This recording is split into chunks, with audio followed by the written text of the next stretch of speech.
Good morning. We're excited to be here and appreciate just the opportunity to represent West Point and introduce our players that are here with us today. We are so honored to be a part of this incredible conference. And on behalf of Mike Buddy, our athletics director, and Lieutenant General Steve Gillen, our superintendent, we're grateful and honored to be a member of the American Athletic Conference. We know it's going to be a tremendous challenge, but also a great opportunity for our institution, our program, and to represent the men and women that serve in the United States Army. And those are the uniforms we wear, the colors that we wear as we go out each Saturday and play the games and represent those men and women. So that gives us just a great sense of pride. We've got two of our players here with us, two of our captains, both from the state of Texas. So Max DiDomenico from Schertz, Texas, is a safety, going to be a senior, is with us. And Bryson Daly, our quarterback from Abernathy, Texas. His dad is a high school coach here in the state of Texas, and so those guys are here as well. I know they're pleased to be coming home. We've got a lot of players on our roster from the state of Texas, so it's nice to be down here and have the opportunity to travel down here to play many of the great teams that are in the American Athletic Conference from the state of Texas. So we're excited to be a part of it and anxious to get to the season, as all these coaches and players are, to get to preseason camp, which will start next week, and so we're looking forward to an exciting season ahead. All right, we'll open it up for questions over here in the front row to the left. Hey, Coach. Sean Girard from CBS Sports. Coach, what kind of opportunity and what kind of challenge is it to take Army into a conference? So, for most of our history, obviously, we've been an independent team. There was an 8-year stretch in Coach Sutton. I believe there were. I'm trying to remember the history of the coaches is prior to my coming to West Point, but Bobby Ross, I believe, was part of that stretch there in Conference USA, and I just don't know that it was a great match at the time for Army.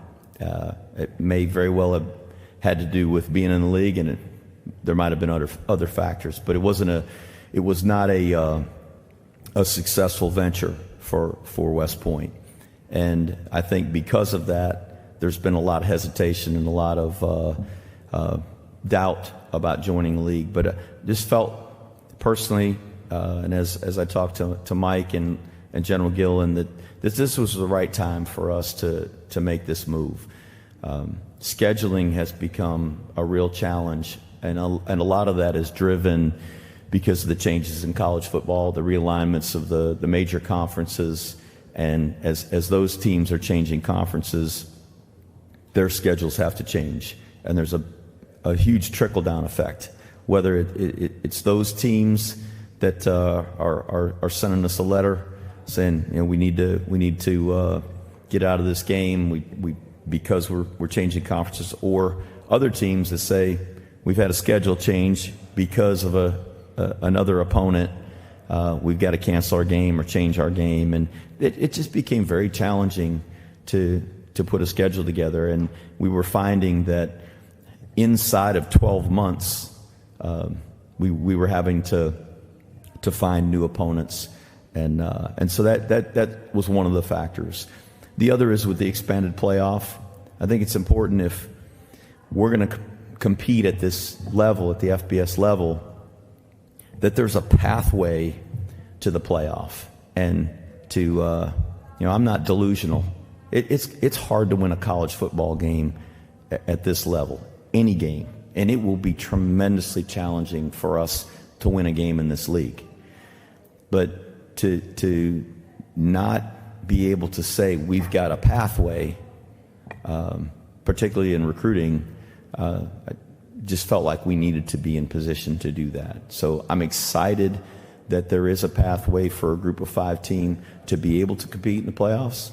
I think it's a great first step. I hope that there will be other changes that will allow more conference champions from each conference. Each conference in in the country in college football that plays at this level. I'd love for them to have a seat at the table and be able to be in a playoff. But right now there's one spot, and so it's important for us to position ourselves to at least say we've got a pathway. Next question will come from the far right.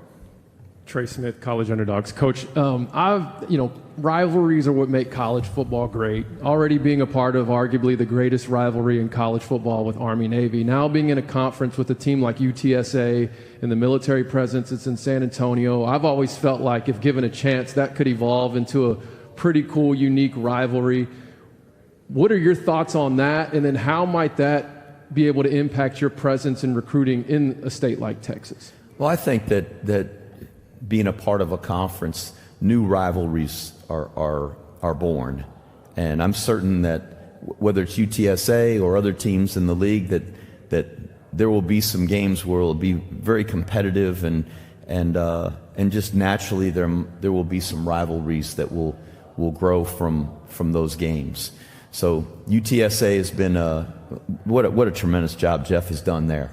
An incredible run, conference championship games, bowl games, ranked in the top 25. They're an outstanding football team, and he's built a tremendous program there.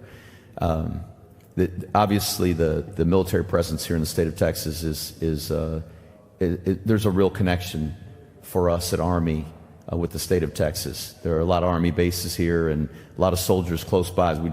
As we sit here today, there's thousands of American soldiers that were within a few hours' drive of Dallas. So we're excited to be able to play down here, to be able to come down here and represent the men and women that serve, to be able to hopefully invite them to games and have them bring their families to cheer for Army and to feel a sense of connection to the team that represents them. It will be a challenge every time we play a game in this league, I know, and it is when we play UTSA. We've had some great football games against them, and I hope that we can continue to be competitive enough that we can make the next time that we play them, and Thanksgiving weekend this year at Mikey Stadium, I hope we can make it a competitive game. But they are very talented and extremely well coached, and it's going to be a challenge for us to just be in the game with them. Next question will be right in front. Coach Robbie Listella, BleacherBrothers.com.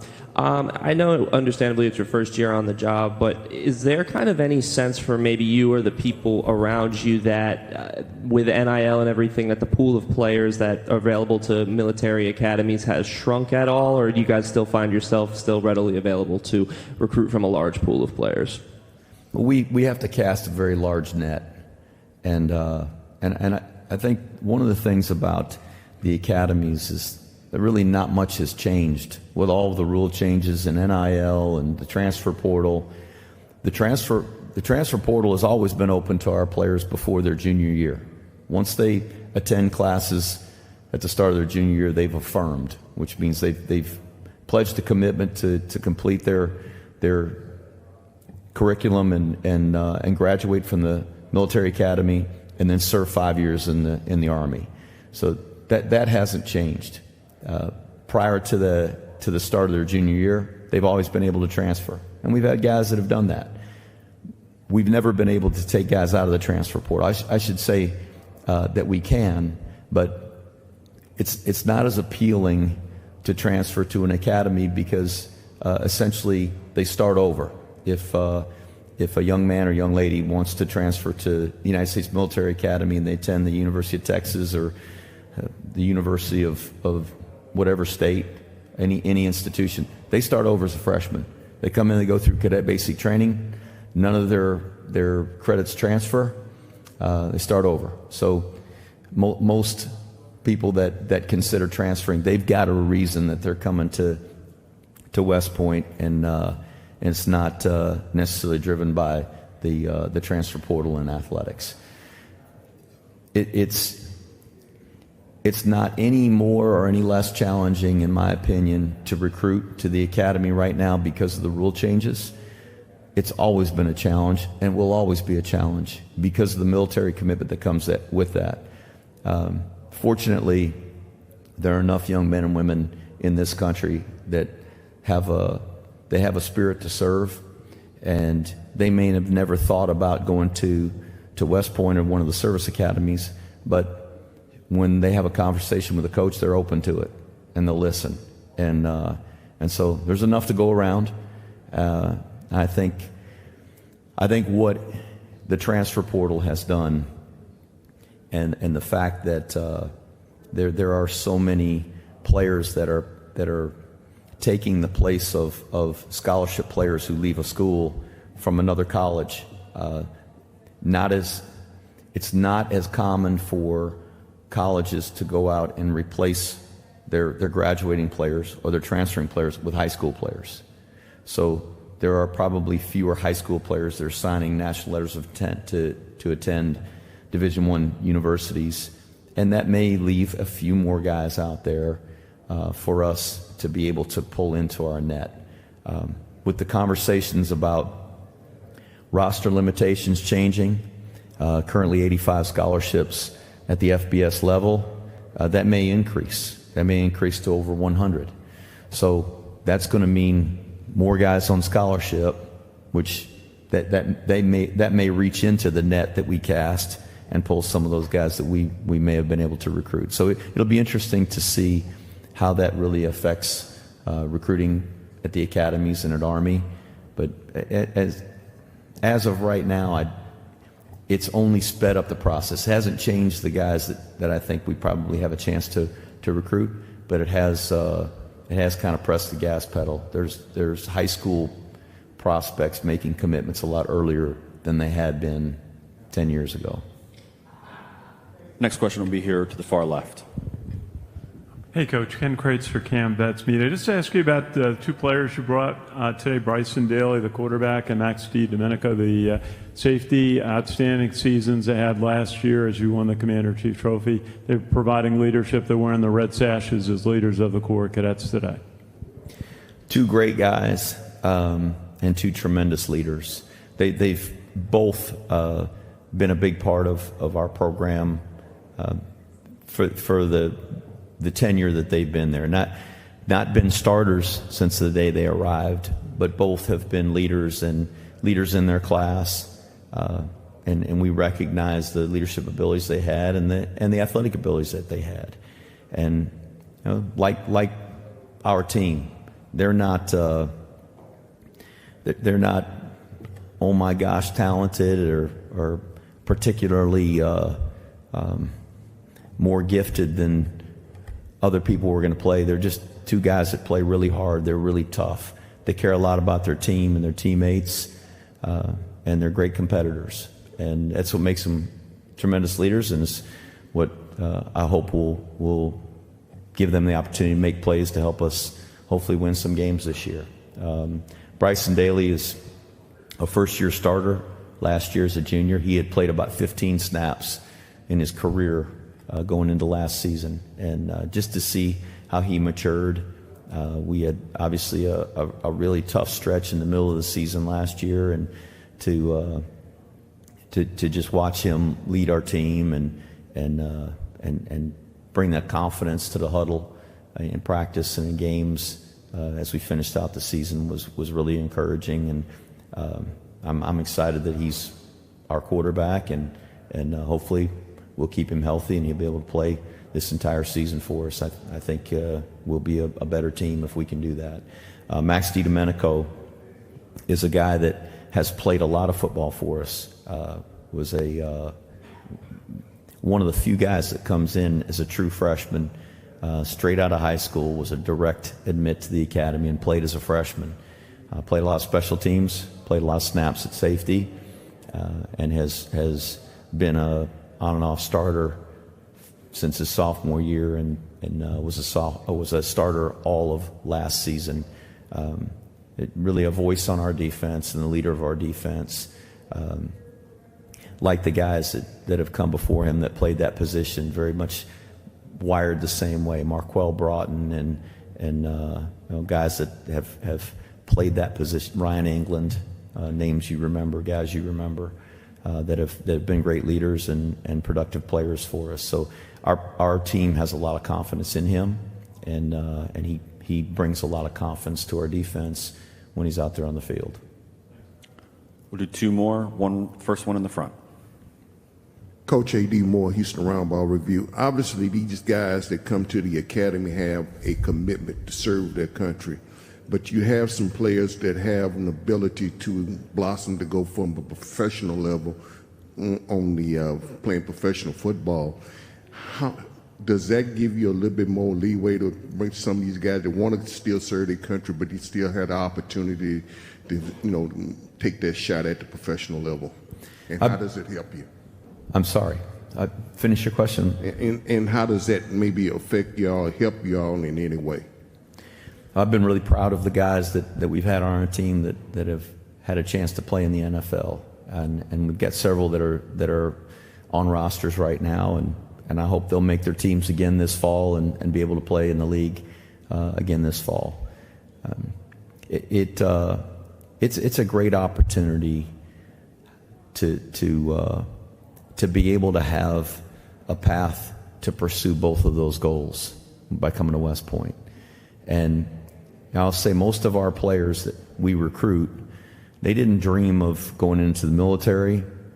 Most of them never considered going to West Point. Some of them had never heard of West Point. But they're introduced to West Point by a coach, and as I had mentioned earlier in the question earlier in the press conference, that they'll listen, and they've got this sense within them that